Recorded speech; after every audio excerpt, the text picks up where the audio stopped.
do it there.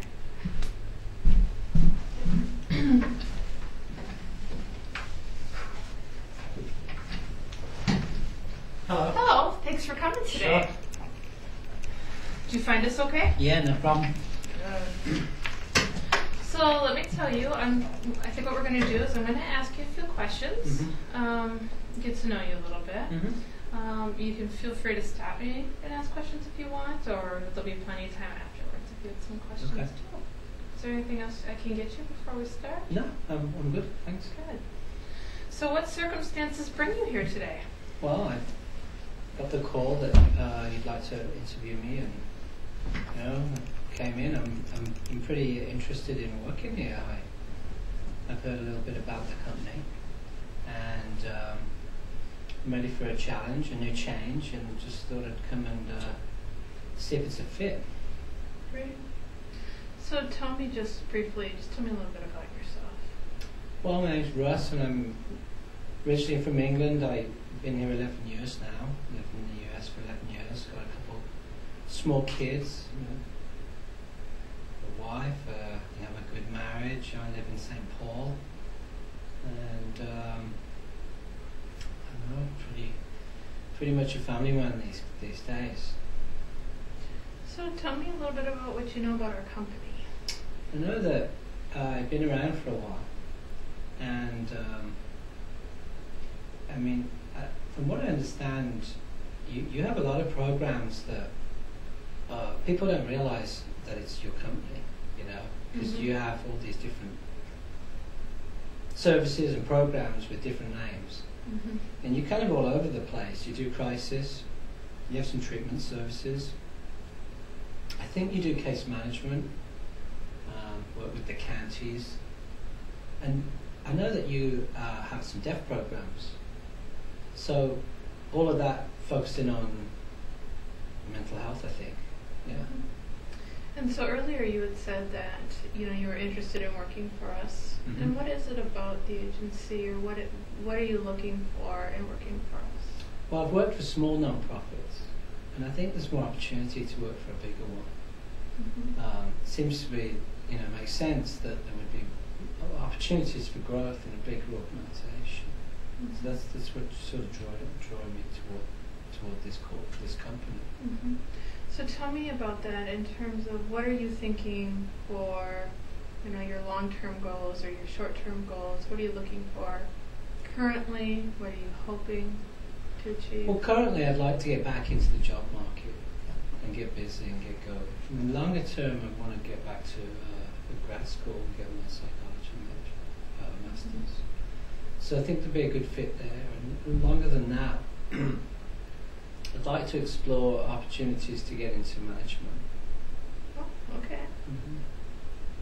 Maybe some sort of clinical supervision role would be an ideal long-term goal. Okay, great. So tell me about some of your experience that you bring to the table. Well, most of my experience in the workplace is in teaching situations. I've been a teacher and an instructor and a presenter in a variety of different types of environment.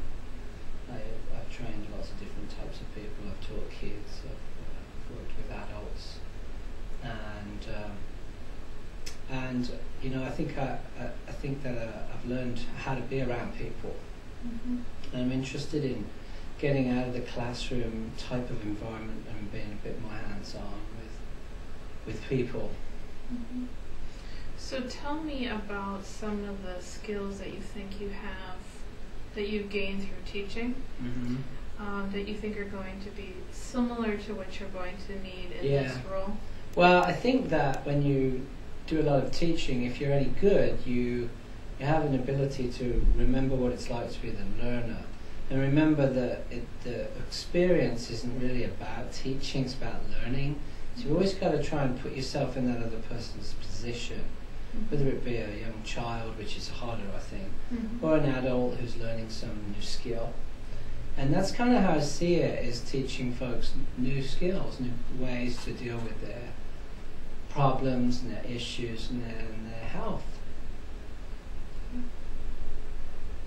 So tell me, if I were to try to get an understanding about maybe your therapeutic framework or your perspective, the way you approach or how you conceptualize problems, how would you describe that for yourself? How do I conceptualize problems?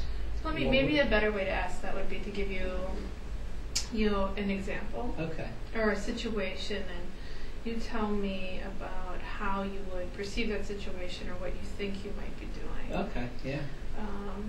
So let's say that you walk into a living room space at like a residential treatment place, and you have two clients arguing, screaming loudly, kind of making threatening overtures to each other, although nothing imminent. What are your initial thoughts in that moment in terms of what are going to start to guide how you handle that situation? Yeah, the most important thing there is to think about safety first. And what I tried to do is see if I try to judge which of the two clients I think I could speak to in terms of like who might hear me. If they're escalated, they might not really respond to me, but I'd pick one of them and say their name very loudly, and then try and get his attention, and then try and guide him away from the altercation or potential altercation, and start expressing some ideas about how, wow, you're really upset here. This is a bad deal, and try and just sort of reflect his or her emotions, and hope that I can sort of guide one of them away with the hope that either other people will guide the other person away, or they'll just sort of be okay with a few more verbals, and it'll die down in the immediate, because it's very dangerous to get in between two people. Excuse me, but then again, you can't do nothing. So use a lot of verbal interaction, and if we could just get someone's attention in there. Yeah. So you mentioned the use of kind of a guiding approach. Yeah. Can you think of another type of situation with a client where that might be an approach that you would take? I think I try and take that type of approach all the time, to be honest. I mean, I think that would be my default style. Some people might use a sort of more of a directing, like telling people what to do, and others are just sort of more, they're kind of whatever. They're very nice, but they want to do what you want. I think guiding is where you support and encourage people to make some sort of decision or some sort of solution of their own. So let's say someone was, I don't know, anytime someone's got a problem to solve, my brother's coming into town and they won't let me use the phone, and I'm really fed up, and I would try and guide that person towards thinking of a solution, because that would probably be something that would be very important to that person. That kind of way. There must be a way of contact. You know what I mean? Instead of like throw your hands up, and well, if they won't let you use the phone, then there's no harm. But surely there must be another way. Let's think of some ideas. That kind of thing. Yeah.